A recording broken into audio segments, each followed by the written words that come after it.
Hey, this is Ralph back again. I'd like to show off a few of my tarot decks. This is the one I use most often in my readings. This is the Morgan Greer Tarot deck. And I like this deck because of the color, the coloration.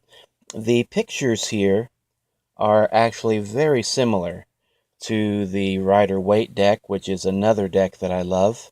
But yeah, the coloration, I find that in doing readings, especially in love and relationship readings, this really fires my imagination, my intuition, a lot faster than what the Rider Waite deck does.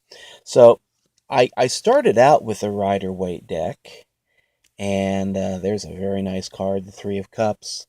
And I used the Rider Waite for years, and then I set it aside, and then I got into the Morgan Greer, and now I'm kind of in the Morgan Greer phase of my reading life. But yeah, that's a very nice deck there. This is the first deck that I ever bought, and yeah, this is the Rider Waite deck. And here the images are more traditional. I mean, more old-fashioned, more traditional, whatever you want to call it. But yeah, it's another very nice deck. But yeah, I use this for like spiritual reading.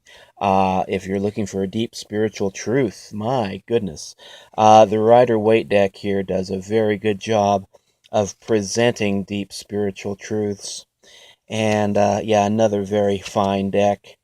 Now, the Rider Waite deck, and this is something that people may not be too aware of, but it was actually inspired by or patterned after the Tarot of Marseilles deck.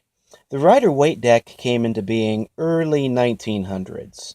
The Tarot of Marseilles deck has been around, oh, I don't know right off the top of my head, at least since the 1700s. So, yeah, it's at least 200 years older than the Rider Waite, and this was the original. I'm going to say the original.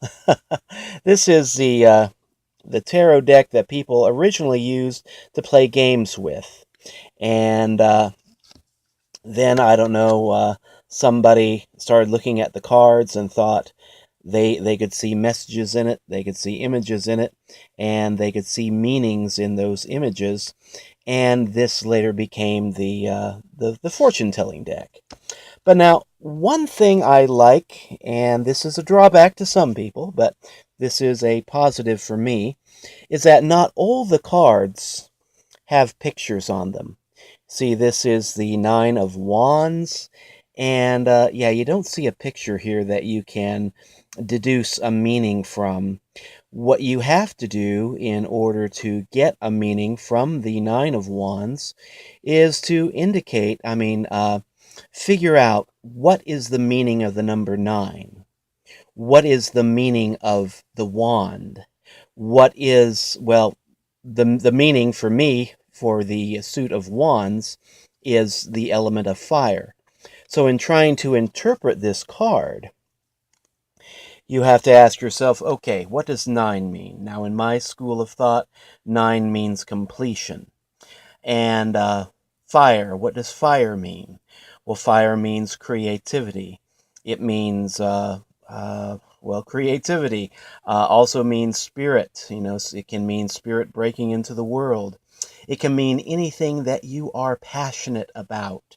So, yeah, art, love. Sometimes there's an element of love in the element of fire. But for the Nine of Wands there, I would say this is a project that's coming to completion that you're working on, and things are looking well for this project. You're getting close to being finished. Just hang in there and carry on. So you see, that's how you kind of read with the Tarot of Marseille. It calls for a little bit more memorization, but actually not a whole lot more. If you're just starting out with tarot, you may want to start out with the Rider Waite or the Morgan Greer before graduating to the Tarot of Marseille. But if you're the kind of person that's pretty good with numbers, numerology, and the elemental meanings of things, if your mind is already trained to think in those terms, then the Tarot of Marseilles actually can be a very good deck. And that's one that I'm just now finding out about, actually. I've known about it for years, but I never really broke down and bought a deck until just recently. Now, my last deck here that I'm going to show off here, this is the Hermetic Tarot. And this is another deck that I bought within the last 2 years. What I like about the Hermetic Tarot, I'm going to open that up here. Here we see the Fool, or as they say, the Foolish Man. Within the Hermetic Tarot, I mean, it's not a colorful deck. First of all the cards are in black and white. But they do have... this deck was crafted by one of the early members of the Golden Dawn, and what's preserved in this deck is a lot of the early Golden Dawn meaning behind the tarot cards. Like here, the Fool was called the Foolish Man, and down at the bottom here, we see him referred to as the Spirit of Ether. And we also see elemental attributes, symbols and attributes. We see planetary symbols and attributes. And then, of course, we see also other symbolism here. All done in black and white, but a lot here to study. So it's not that thrilling a deck to work with, because of the black and white aspect of it. But if you do appreciate the art of black and white, and you appreciate elemental symbols, then this deck is chock full of symbology, and preserves a lot of information from the practitioners of the early Golden Dawn days. Now, this card is called the Magician, and here we see an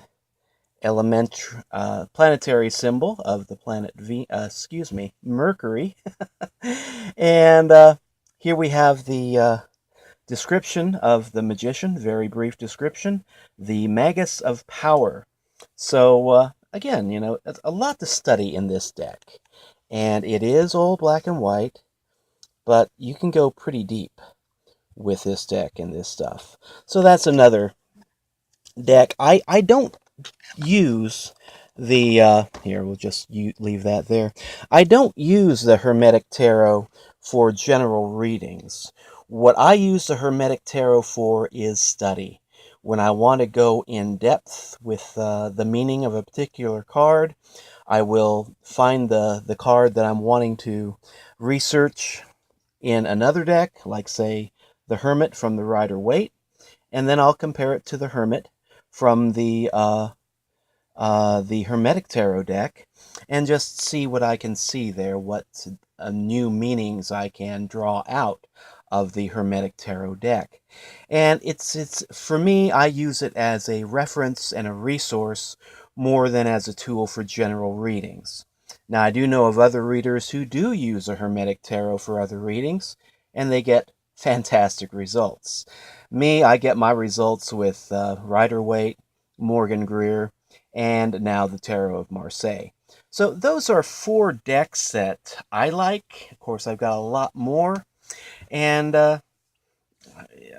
I'm sure people out there too, if you've been reading tarot for a while, you've got your favorite deck. So, in the comments below, go ahead and let me know what deck you use. And also, if you like this video, give it a thumbs up. And if you'd like to subscribe to my channel, be sure to click the notification bell so that whenever I come up with fresh material, you will get notified. So until later, this is Ralph signing out, wishing you a great day and a great weekend.